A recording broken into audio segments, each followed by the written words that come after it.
Merhabalar, kanalıma hoş geldiniz. Bugün sizlerle H&M'de gördüğüm ve stoğunun tükenmiş olduğu çok beğendiğim bir makrome kemeri yapıyoruz.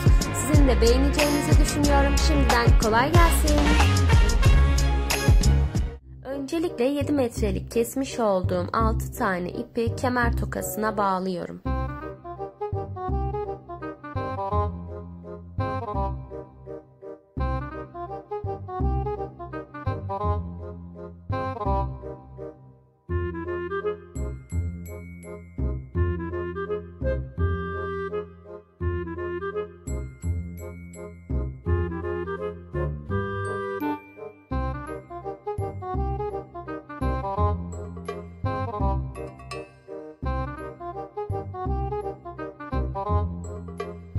Öncelikle kemer tokamızı bir yere sabitleyip iplerimizi ikiye ayıracağız. Her tarafta 6'şer tane ipimiz olacak. Öncelikle sol tarafı örmeye başlayacağım. Sol tarafın en sağda kalan ipini elimde sabit tutarak diğer iplerle bu ipe sarmal düğüm yapacağım.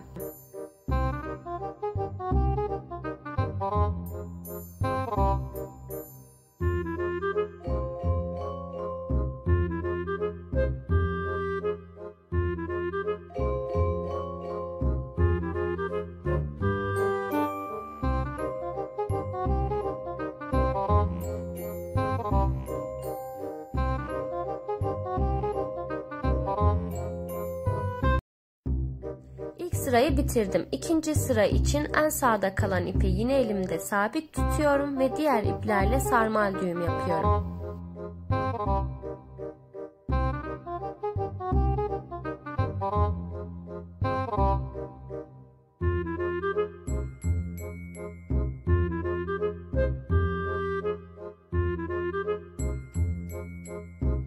Sağ tarafta kalan ipler için de aynı işlemi yapıyorum. Sağ tarafta kalan iplerin en solundaki ipi elimde sabit tutarak diğer ipler ile bu ipe düğüm yapıyorum.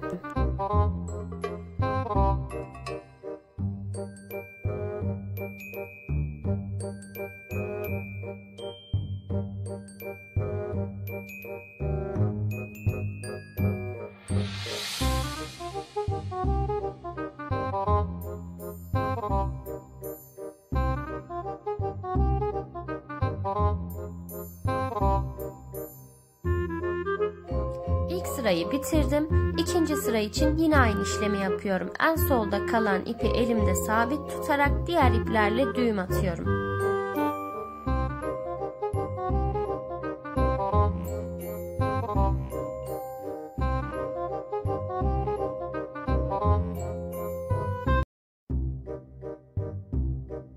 İki tarafında düğümleri bittikten sonra ortadaki kalan iplerimizle kare düğüm yapıyoruz.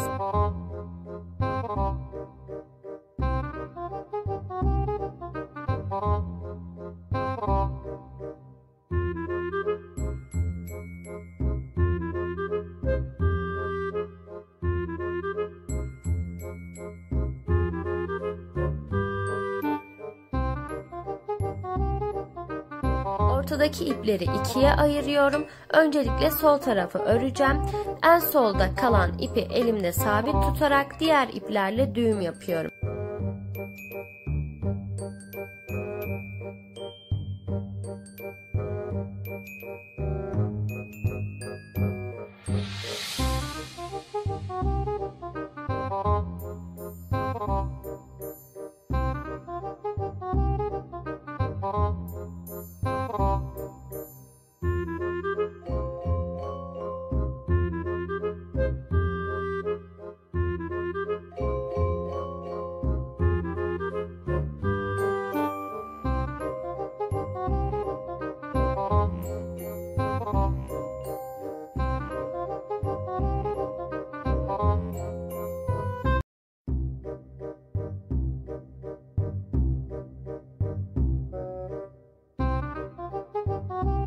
İki tarafa da birer sıra düğüm yaptıktan sonra ortada birleştirme işlemi yapıyorum.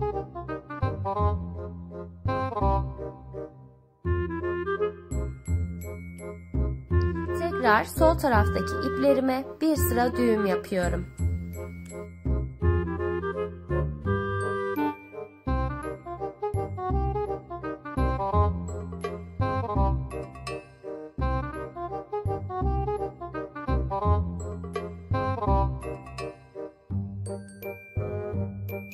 Sağ taraftaki iplerimle de bir sıra daha düğüm yapıyorum.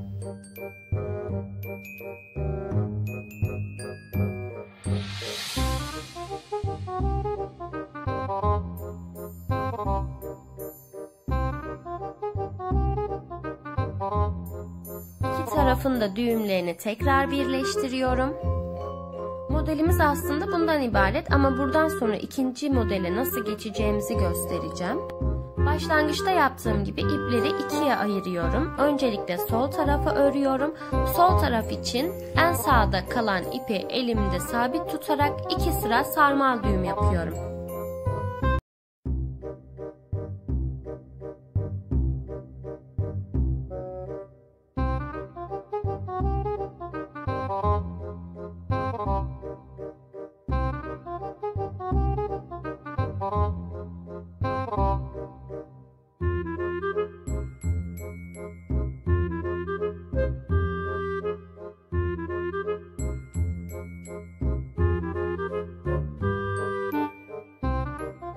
Sol taraf bittikten sonra sağ tarafa örmeye geçiyorum.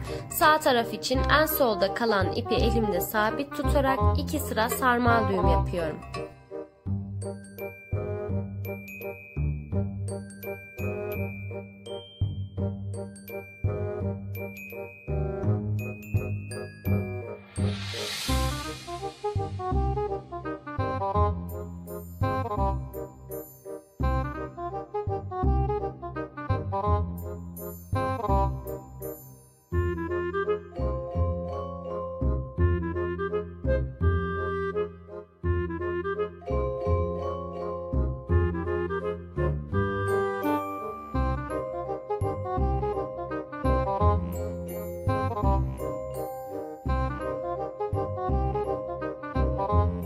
Ortada kalan iplerle kare düğüm yapıyorum.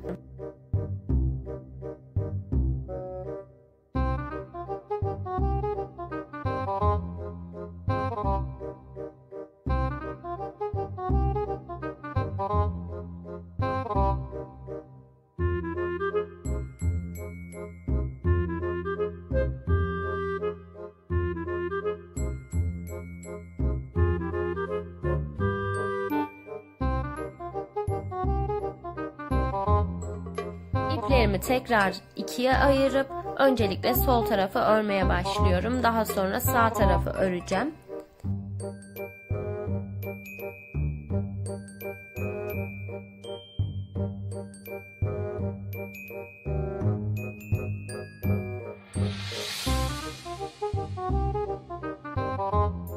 Kemerimiz istediğimiz büyüklükte olana kadar aynı işlemleri tekrarlıyoruz. İşleme başlamadan önce kemerimizin ne kadar büyüklükte olacağına karar veriyoruz. Daha sonra istediğimiz büyüklüğün 7 katı kadar ipi kesip ikiye katlayıp kemer tokasına o şekilde bağlıyorum.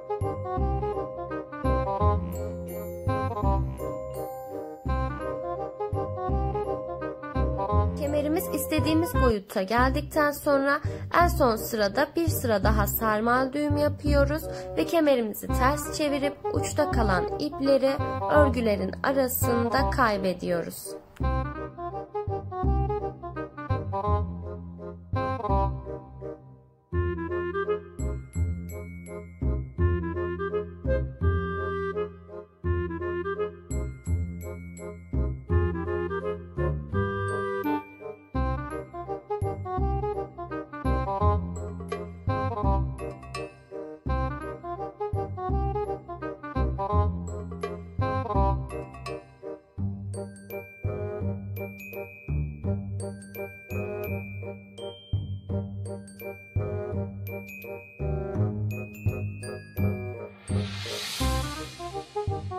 Daha sonra uçta kalan ipleri kesiyoruz ve kemerimiz hazır.